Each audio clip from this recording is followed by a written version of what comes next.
Well, they have to remember on what they want from government. What should the role of government be? And this is something I talk about all the time. Should the role of government be there to run our lives, police the world, and run the economy? Or is the government there to sort of free us up to do our thing, to run our own lives, to have a strong national defense and not tell other people how to live, and also let the economy work and get away from this assumption that politicians and bureaucrats and presidents, run the economy and create jobs. That's not it.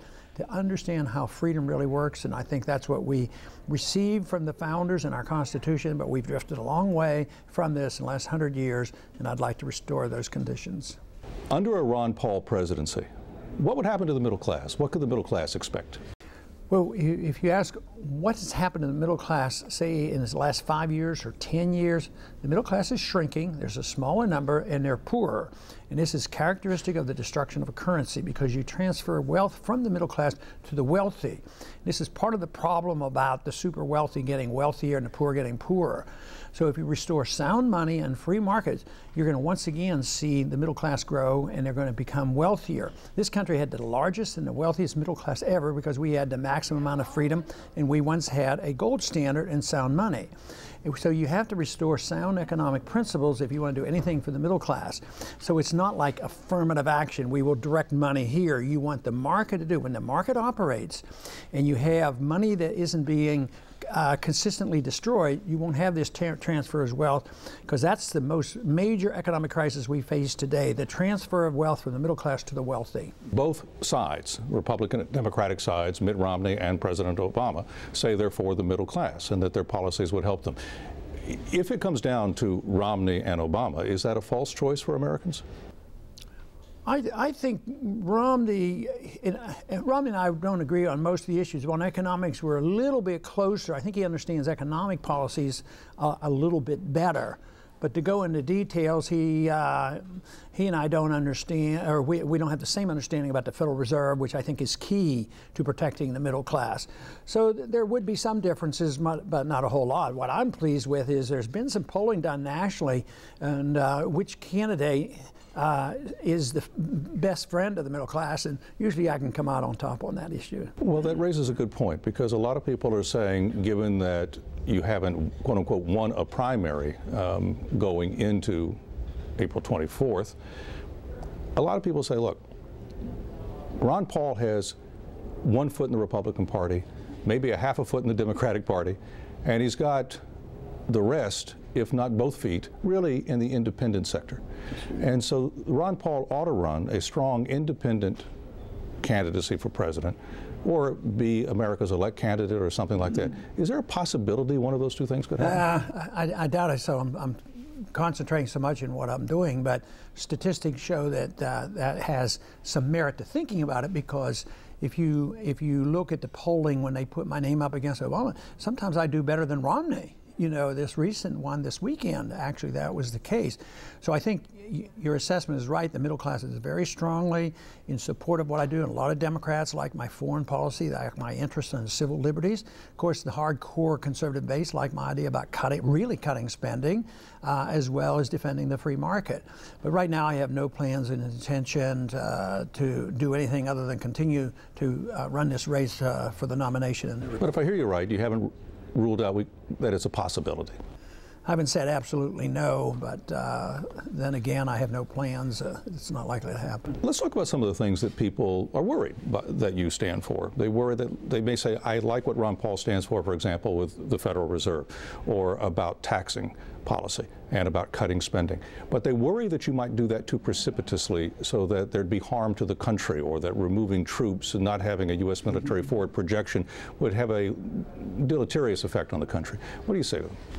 I say if somebody's on top of you and beating the living daylights out of you, and you say, well, get him off me gradually, you will recover if the guy gets off you from beating you up immediately.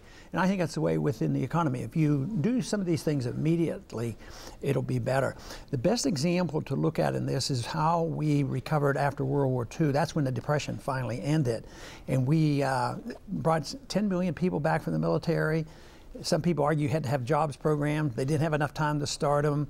The budget was cut by 60%. Taxes were cut about 30%. We finally got out of the Depression by cutting and letting the people spend the money rather than the government. So most of it can be done precipitously. But even my program of cutting $1 trillion, you know, it doesn't close everything down immediately. There are transitions. Matter of fact, even on the Fed, I want to get rid of the Fed, but all I want now is to have competition and work transitions. But on foreign policy, I would move as rapidly as possible. I want these troops home. I don't want any of these wars. I want the troops to be spending their money here in our country. It would not hurt our national defense. It would enhance us. We would be less dangerous. So some things you can move more rapidly on than others.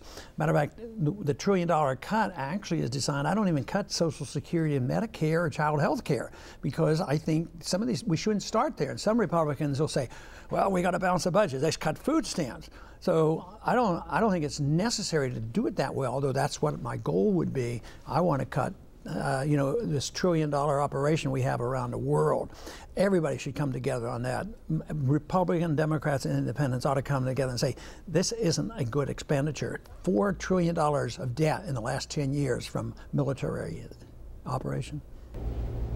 What's the biggest misconception about Ron Paul? I think the understanding is pretty clear. I think they know exactly what I want and do, but I think. Are you too honest then? What I think is the biggest challenge for me is not the misunderstanding, but the pretense that I don't exist. You know, like, oh, maybe he'll go away. At the same time, they say, when is his campaign just going to quit and go away? At the same time, the money comes in, the money bombs continue, the crowds get larger. We can get up to 8,000. You know, in rainy days we get 4,500 people out, and so it isn't a misconception. It's a very clear conception that I am addressing the subject of the special interests, the powerful special interests, the military-industrial complex, the banking industry, the people who, how the rich get the entitlements, and how the monetary system works. I think those individuals who would like to see me go away understand exactly what I'm doing. If people do not adopt, if the country does not adopt a significant portion of the policies that you recommend when it comes to the economy, are we in big trouble? This slow, steady rise we're told that we're having of coming out, is that real? I don't think the people in Washington have the vaguest idea how serious it is. I think it's very, very serious. And I decided we would move into a serious crisis like this at that moment in 1971 when they released all restraints on the monetary authorities to print money to pay for debt. And it's lasted longer than it theoretically should have. And what they did was, as long as we had the reserve currency of the world, they could do it. So no, I think the crisis is much, much worse. It's the biggest thing in the history of the world, this global debt crisis, and we haven't faced up to it, and we better, because the day of reckoning is fast approaching. Well, finally, again, with a viewpoint like that and what we talked about earlier, it sounds to me like you don't want this to end in Tampa necessarily. No, it won't end no matter what happens. This is only really the very beginning. And the beginning of the change has occurred, it's been going on for about 4 or 5 years. And it has dramatically increased since the economic crisis has hit. Everybody's aware of it. Since it's known that our Treasury is bare, that our bonds have been downgraded, our borrowing power has been downgraded, and the American people are sick and tired of the war, and they're getting pretty annoyed about the changes in the protection of civil liberties, where the Army can arrest American citizens can be assassinated, no privacy left, we have the Patriot Act, and all these things. It's less, every day it's less of a free country. Supreme Court ruling that anybody who's stopped by a policeman can be strip searched without due process and without probable cause. American people know what's going on. All they have to do is look at the pictures of the TSA at airports, and they know there's something very big going on and that we need to change things. Dr. Paul, thank you very much, sir. Good luck. Be safe on the campaign trail. Thank you very much. Thank you. Okay.